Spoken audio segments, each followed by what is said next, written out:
L'augmentation effective des prix du carburant depuis le 1er février 2023 au Cameroun en particulier et en Afrique en général reste un sujet préoccupant d'actualité. Et c'est pour ainsi dire que son chapelet de conséquences, mesures et contre-mesures, oblige des initiatives à vocation palliative telles la gestation d'une raffinerie sous-régionale adossée sur le pipe de la BEAC.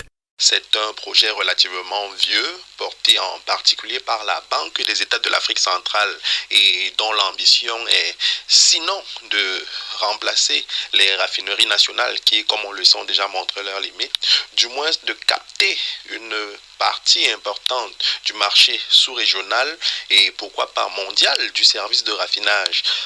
Ce projet d'envergure s'inscrit dans la dynamique globale d'extension des raffineries nationales qui sont ainsi mises au défi à l'aune du Tchad qui raffine déjà 10% de sa production. Il faut par ailleurs noter que jusqu'en septembre 2022, les pays importateurs déboursaient 121 € par tonne des hydrocarbures déjà raffinés, d'où des enjeux indéniables présentés sous un triptyque.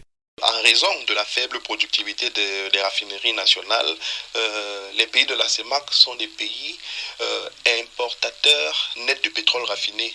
Et il s'agit donc d'inverser d'abord cette tendance pour pouvoir satisfaire la demande locale et sous-régionale.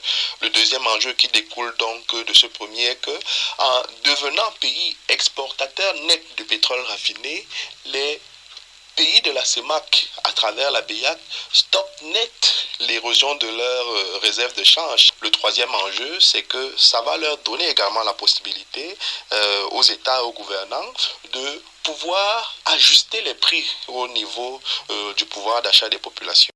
Ce projet va à coup sûr constituer un levier de l'indépendance énergétique de la CEMAC au-delà des devises considérables engrangées.